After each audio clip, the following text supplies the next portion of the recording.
Hey guys, how's it going? A lot of people have been asking me for James Toney film study, and up to this point I hadn't done anything on James Toney. So I am proud to present to you this ultimate film study on James Lights Out Toney, basically one of the greatest defensive fighters of all time. I really do hope you enjoy the video. Okay, so the first thing I'm going to be talking about is James Toney's jab. Now, Toney had a respectable jab. He had a pretty good jab, and he would use this jab to set up his right hands, his left hooks, as well as the uppercuts. Now, Toney had a number of different types of jabs. He would use a stiff jab, he'd use the backhand jab. He also had a very good up jab as well. So in this video, we're going to take a look at a few of these different types of jabs. He has seen blood now. Against a really high the body. Can't keep the hand up because the 160 pounds. And he must use the. So as you can see, James Toney displays the most popular type of jab. This is the stiff jab or the step jab. Notice how as Toney shoots his jab, he keeps his arm in a straight line. He doesn't flare out his elbows and he doesn't telegraph or weaken the jab. Notice how James Toney's lead shoulder is level with his jaw. Toney maximizes the reach and the power of his jab by fully extending his arm and pushing out his shoulder so that his shoulder is level with his jaw. Good offense must have built-in defense.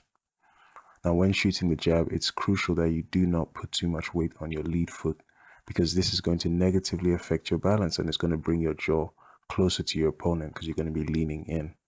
And also, you want to snap the wrist at the end of the jab. Now we're going to take a look at the up jab. Now this is a jab which comes from a low lead hand position. And this jab is fired in an up and out motion.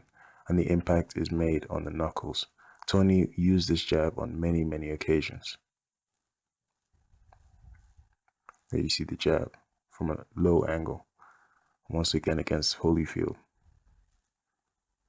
So you see James Toney uses the up jab because when he throws this jab with sufficient speed, due to the angle of the approach, it actually makes it hard to see and react to the up jab because it's coming from a low angle. Also, it's a perfect way to pick up the head of your opponent and then you can smash it down with the right hand. Again with the up jab. Now, the up jab is also used by many defensive fighters like James Toney and Floyd Mayweather because these boxers naturally tend to fight with their lead hands low and they tend to fight off the back foot, so it makes perfect sense to use the up jab to keep their opponents at bay. He has seen blood now. And he must use the. Can't keep the hand up because the. Okay, so now we're going to talk about the catch feint and James Toney's use of the catch feint. Now, Toney would sometimes bring his right hand into a catching position and at the same time he would hold his left arm very low. And of course, this was to bait the jab or to bait the right hand from his opponents. Now, if he baits the jab, he can counter over the jab with the right hand. And if you shoot the right hand, Toney can roll the right hand and come back with the right hand of his own. The first meeting with Mike Tyson. A very effective left hook by Holyfield. Guys, you wonder if he's ever felt his head. Punch him under. Push. The combination punching by Toney is simply too much right now for Holyfield. Talking to the judge and saying, hey, I landed that shot, and then watch, I'm going to land. Okay, so now let's take a look at how James Toney is able to bring his hand into a catching position to catch the open glove. This is basically, catch and shoot like we normally see with the jab. Catches the jab, shoots his own jab back. Now we're going to talk about how Toney uses the catch feint to actually set up his own offense. Here we see Evander Holyfield. Now, Toney would sometimes bring his hand into this catching position and his opponents would actually become a little bit gun shy at that time because they knew that Toney was actually trying to counter whatever they threw back. And so a lot of them actually didn't do anything momentarily, and this actually allows Toney to then just get his offense off. As you can see, the jab and then the right hand, and then he rolls, he slips under that right hand there. Okay, so now we're going to talk about James Toney's inside fighting skills. Now, of course, James Lights Out Toney had excellent inside fighting skills. We are going to take a quick look at how he's able to create space on the inside to get his punches off, including countering his opponents while working on the inside, yet at the same time catching or smothering his opposition's punches. So we're going to take a quick look at this. To the shoulder, I may as well do the same thing Iran does and whack away at the liver. Barkley starting to push him into the corners now. No low blow warnings from Richard Steele. Barkley has begun to land the first round. Holyfield is doing what he did against Bird, coming inside and smothering his punches. Could that mean the left shoulder's bothering him again and he can't keep the left up? That's when he does it. When he can't keep that left up and jab his weight, he has to come inside. And he's kept the left low, and Toney's hit it with right hands. It might be affecting him negatively, you're right. And when you're almost 41 years old. So let's take a look at this. First, we're going to point out how James Toney controls Iran Barkley's left hand, effectively limiting Barkley to only his right hand. So in this moment, Toney actually knows exactly where the punches will be coming from, because obviously Iran Barkley can only use his right hand, so it's probably going to be a right hook to the body. That's the only thing he can defend. He can throw, so that's all Toney has to defend. And there you see the right hook to the body. Barkley gets in a left hook, and Toney counters with a right uppercut, steps around him. Then they continue to work on the inside. Then we see Toney catches this left hook with his right hand. Now, of course, the Philly shell defense naturally has the boxer holding the phone with the right hand.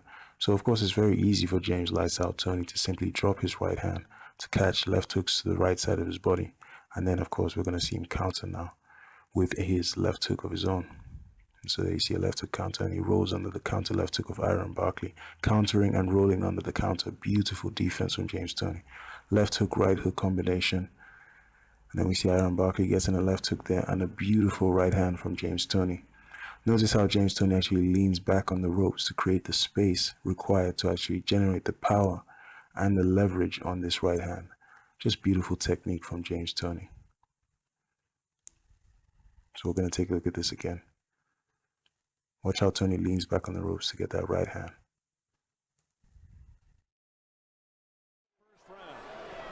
Holyfield is doing what he did against Bird, coming inside and smothering his punches. Could that mean the left shoulder's bothering him again and he can't keep the left up? That's when he does it. When he can't keep that left up and jab his weight, he has to come inside. And he's kept the left low, and Toney's hit it with right hands. It might be affecting him negatively, you're right. And when you're almost 41 years old, and when you're almost 41 years old, and when you're almost 41 years old. Okay, so now we're going to talk a little bit about James Toney's defense as well as his counterpunching. Now, James Toney, of course, as we know, is easily one of the best counterpunchers in boxing history. His primary weapon for countering his opponents was the right hand. Toney would slip, duck, roll, or evade punches any way he could and come back with his right hand. Beautiful counterpunching. 3 in a row unanswered. A right uppercut. Press row score. Remember, he's just short of his... Remember, he's just short of his... So here we see James Toney counter over Evander Holyfield's jab with a quick overhand right. Some people may see that as a straight right hand. Holyfield doesn't retract his arm quickly enough, and this is why James Toney is able to counter him after the punch. In the Mayweather video, I talked about countering before, at the punch, and after the punch. Here we see Toney countering after the punch. Now in the John Ruiz fight, Toney was always rolling this right hand. Here you see, out of the Philly shell, James Toney providing the excellent defense against the right hand, which allows him to roll that right hand and come back with his own right hand very quickly, counterpunching with speed. And he did this over and over again. And so here we see James Toney catch this punch down to the body. That's a right hand to the body, and he counters with a right uppercut to the head. Toney's able to roll, catch punches, and by doing so, he instantly shifts his weight over to the right side of his body. And then Toney is then able to recoil with the right hand and counter with the right hand. Of course, this is one of the benefits of the Philly shell defense. And again, Toney rolls the right hand, and he's going to come back with a right hand of his own. The right hand is already primed to deliver that counterpunch as Toney rolls. See again, as Toney evades this right hand by rolling off the lead shoulder, the right hand is primed and ready to counter. Beautiful counterpunching. Now we're going to talk a bit about James Toney's foot positioning, stepping around his opponents, and his overall footwork as well. Now, of course, it can be very easy to watch the hands of a fighter and forget all about the feet and the movement of the boxer in question. So in this segment, we're going to take a close look at James Toney's boxing stance, his feet positioning, feet placement, and just his overall good footwork as well. Miller would like him to stay in the center of the ring, keep a little distance between him and Wolf, as he's doing now. That's when he can pick Wolf apart. And again, Wolf is stunned by the left uppercut, the right cross, another right lands. Toney knows he's got him in trouble and chases him into the corner. Rebuilt with bone from his hip. These are small obstacles for Glenn Wolf. And here goes Toney again, dancing on those legs, setting Wolf. Okay, so now we're going to pay attention to James Toney's feet. First, we're going to take a look at his boxing stance, his foot positioning, and his foot placement. This is because foot positioning or foot placement is very key in boxing for both balance and effective punching. Now, in the Mayweather Ultimate Film Study, I talked about how the lead foot establishes the direction of the attack. Now, you notice the slight angle of James Toney's lead foot off to the side. Of course, this improves balance. You don't want your lead foot pointing directly at your opponent. You want it at your opponent, but slightly angled to the side. Now, the trailing foot establishes the angle of the attack. In combination with your lead foot, you can establish the position and then change the angle with the trailing foot. Your lead foot establishes positioning, and then you can pivot and you can turn off of the trailing foot to change the angle and actually set up different punches. You're going to see James Toney set up a right uppercut in the video when I play the video, and he's going to do so by changing the angle. Now let's take a look at James Toney's foot placement and positioning. Notice that the heel of his trailing foot is perfectly level with the slightly angled toes of his lead foot. This is the perfect boxing stance. The distance between both of his feet provide the balance for punching. James Toney is not too side-on or too square to his opponent. Now watch closely as James Toney is going to establish a new position as he moves in to throw this right hand with his lead foot. See how he takes those steps forward with his lead foot. Now you're going to see, again, I want you guys paying attention to the feet here. Watch how James Toney is going to set up this right uppercut by establishing the angle with his trailing foot. Beautiful punching, beautiful footwork as well. And look at how James Toney remains in balance. See how he remains balanced and steps around Glenn Wolf with his proper foot positioning there. Again, look at the footwork of James Toney. Watch how he's going to come in close. Watch how he closes the distance with his lead foot. See how he steps off and pushes off his trailing foot, establishes the new position with his lead foot. Now, again, pay attention to James Toney's footwork. Pay attention to the trailing foot now. Pay attention to that right foot. See how he takes that step to establish the angle to shoot the right uppercut. Beautiful foot positioning. Beautiful overall footwork from James Toney. See how he goes to the body and he dips at the hips. It's just beautiful to watch. Again, see how he always remains in balance. That's the difference, Toney. That's the boxer. Then we get the guy that's the slugger. We have two, maybe three different Toneys in the ring. Harold, how do you score the fight? So I've talked before about the uppercut being a perfect way to set up the hooks. That's what you see there from Toney, and then he finishes with a right hook as well. Now watch Toney step to his right side to create the space and the opening for this left hook. Beautiful boxing. And then watch how Toney, a little bit of control there as he steps over to his left, shoots the right hand, forces his right hand in between the gloves. Now watch Toney step away again to his right foot. I mean, this is just beautiful. Okay, now we're going to talk about James Toney's ability to slip the jab and then come back with the right uppercut. Now, this is one of the skills which James Toney had absolutely perfected, which was the ability to, once again, slip to the outside of a jab from a conventional opponent and then come back with his right uppercut. It's a perfect counterpunch from the jab. The uppercut comes from an angle most people won't be able to see as he squeezes it in between the opening created by the outstretched arm. Accomplished 168-pound fighter. Away from Wolf and uses his superior boxing skill. Good point. We couldn't do that with Michael Null, one of the great veterans, one of the... Numb your legs. Here we see James Toney counter with the uppercut. Now, first you have a quick step back by James Toney, as well as a simultaneous change of head slots. You see as Toney moves his head over to the right, he's able to slip this jab. And of course, Iron Barkley's jab falls short because Toney slips the jab, and then you can see Toney's able to counter underneath the outstretched jab of Iron Barkley. And again, here we see James Toney. Now his head is usually in motion, so all it takes is a subtle move of his head to slip this jab to the right. Now, of course, this also wasn't a very accurate jab from Glenn Wolf, but once again, you can see the opening created by the outstretched jabbing arm of Glenn Wolf. And now, of course, you see Toney is able to shoot the right uppercut between the arms of Glenn Wolf. Now, uppercuts are usually a devastating counter to the jab because it's typically a punch you simply don't see coming. Like when you shoot the jab, you just don't expect, and it comes from that low angle, you just don't see the uppercuts coming. Notice the hip rotation by James Toney. The power is generated by a combination of his feet pushing off the canvas, as well as the hip rotation, which drives his body weight and the momentum upwards into the face of his opponent. Punch is always generated via the feet. Now again we see Toney come back with a right uppercut after he slips a jab. Notice that as Toney slips a jab, he actually shifts his weight over to the right side of his body, and therefore the right hand is already primed and absolutely ready to counter the jab. Beautiful boxing from James Toney. Notice how the right uppercut of James Toney actually sits very nicely just underneath the outstretched jab of Glenn Wolfe. The uppercut, like I said before, is a natural counter for the jab, but very few boxers are confident as James Toney to consistently make use of the uppercut. He's accustomed to taking big shots like that. And here we see James Toney using a setup tactic here where he punches the gloves, create the distraction, shoot the left uppercut, and then just look at the beautiful defense of James Toney. Just bending at the waist, bending at the hips.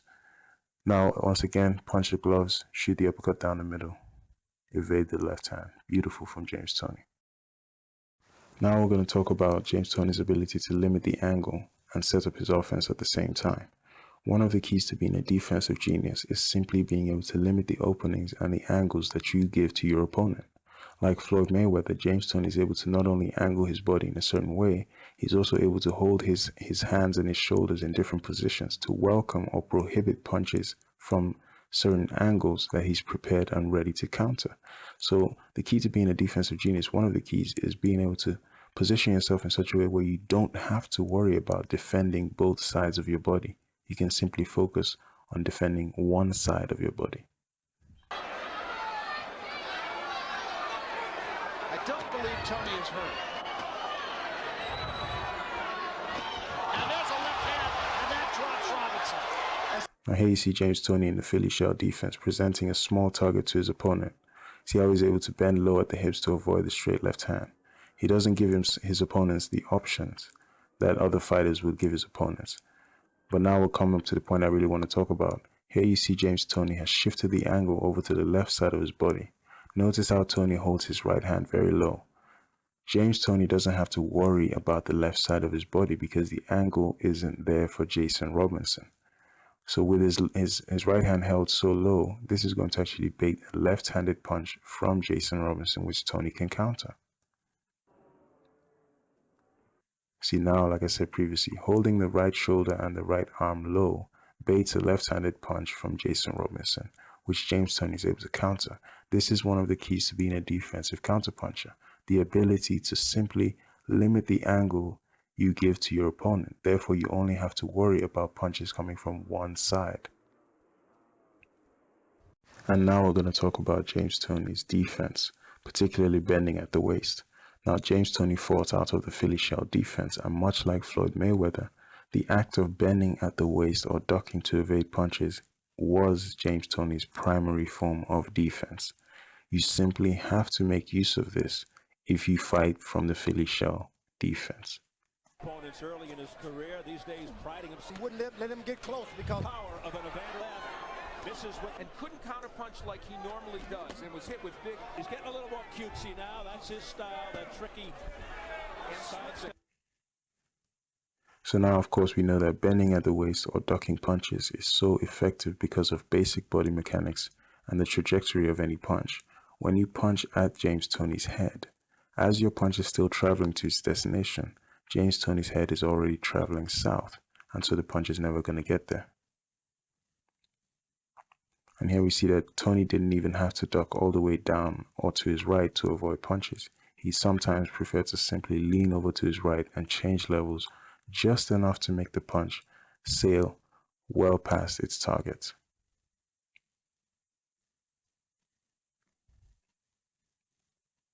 Now, the other thing I wanted to talk about is the way Toney is able to weave punches. And as Toney weaves under punches, he would come back into a position that actually allowed him to hide behind his lead shoulder in case there was even more return fire coming. So almost everything James Toney did actually showcased his defensive genius. We're going to take a look at this again. See how Toney's able to weave under this left hand, but he brings himself back behind that lead shoulder. Now we're going to talk about avoiding the right hook.